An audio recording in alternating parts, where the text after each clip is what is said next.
I'm Jay Keller, Regional Vice President of Aerospace and Defense for Red Hat North America Public Sector. I'm a Navy veteran and joined the Navy in 1995 in the meteorology and oceanography community. I worked in the data center at a couple of the weather centers and on ship, and gravitated towards information technology as it was sort of a new field. I would say the Navy in general gave me work ethic. They taught me to do a job well, do a job right. If I'm going to put my name on something, that it needs to be something that I take pride in. After I got out of the Navy, I went to Boeing as an intern while I went to college on the GI Bill, doing some systems engineering work, and then had a unique opportunity to go into business development because I was able to fuse the technical part with the business part and derive value for customers. I did that for about 5 years, and in late 2010 had an opportunity to come to Red Hat. I joined the Navy Marine Corps team and was the first West Coast account executive for that team, working with the Navy and Marine Corps to, at that time, seat open source products and services into the government, which was a new thing back in 2010. In 2015, I transitioned into business development, going back to my aerospace and defense roots, and ran the team for a few large systems integrators. And in late 2016, I was asked to stand up what is now the aerospace and defense team as the first account executive. And we've grown that business more than 25x since 2016. Obviously, the team is much larger than just myself now.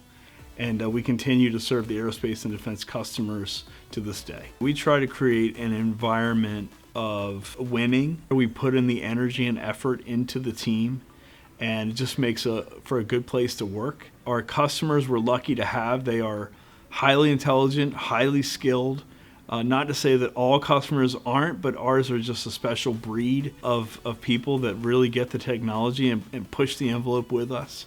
The fact that they're building satellites and aircraft and ships and submarines and systems that soldiers, sailors, airmen, Marines use on a day-to-day basis, allies use on a day-to-day basis, it's just a really exciting industry to be in. I think that's just what makes aerospace and defense like the best place to be within the organization. It's certainly the best team that I've worked on in my 15 years, without question. What I'm looking for is the partnership of it, more so than the tactical piece of it. I think anyone can assign margin and push paper.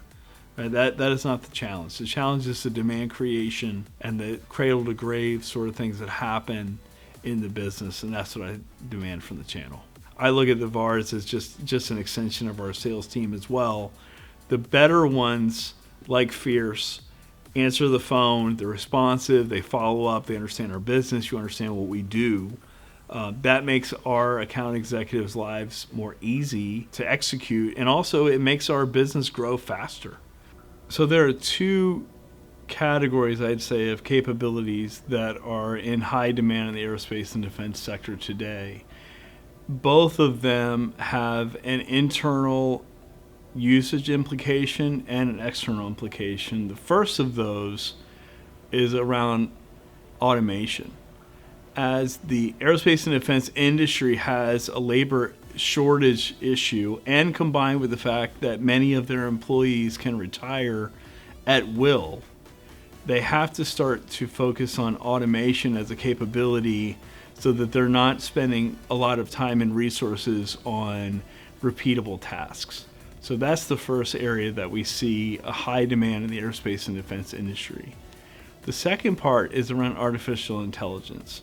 And there's two parts that I would say that are in high focus. So one is for the employee usage of artificial intelligence. We are seeing chatbots and things internally for HR systems and accounting and questions that employees may have. That kind of ties into the autonomy piece and the automation piece. But the second part of that is developing go-to-market products for their end user customers around artificial intelligence and machine learning, and delivering those in a way that are ahead of market and are consumable by their end users in an easy way. So not an easy thing to pull off, but both of those technology areas go hand in hand between automation and artificial intelligence. If we go back to the beginning of my time at Red Hat, 2010, 2011 era, The question was about open source technology versus proprietary. We were trying to sell the idea that open source was a more secure way to develop software, a more secure way to deliver software, that a million eyes on were better than 10 or 12 or 20 eyes on a proprietary software vendor. Those were the concepts that we were selling 15 years ago. I think as you fast forward to 2025, the challenge now is actually community versus enterprise. So enterprise open source has a company responsible for the code, responsible for patching, responsible for CVE and vulnerability scanning and other security interests that community software does not have. So the emphasis for the aerospace and defense industry today is around adoption of enterprise open source software and ensuring that they understand the difference. So within the aerospace and defense industry, AI is pervasive in nearly everything that they do, whether it be from HR systems to help employees, accounting systems, things that are used to run the business, AI is there. On the research and development side and how these integrators are determining the paths to go to market and the things that they're going to develop, AI is involved in that as well. We have public use cases available with our partnership with Lockheed Martin, where they have taken our Red Hat Device Edge offering, integrated their AI models on top of our platform on an autonomous unmanned system, and flown that to do different vignettes and use cases for end user customers.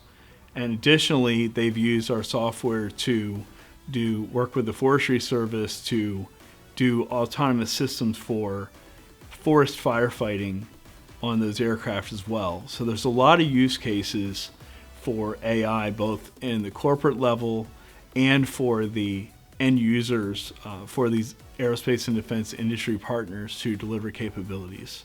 And it affects all the decisions that they make. I don't think the mission itself has changed as much as the way that the aerospace and defense industry is approaching the problems that they're facing today. Advent of technologies like artificial intelligence, autonomous systems, autonomy in general, machine learning, and even combining those capabilities together has allowed them to deliver capabilities to their customers that weren't even possible 5 years ago. So the mission hasn't changed to defend the nation, to defend our allies, but the way that they're addressing it has gotten more refined and more advanced than ever.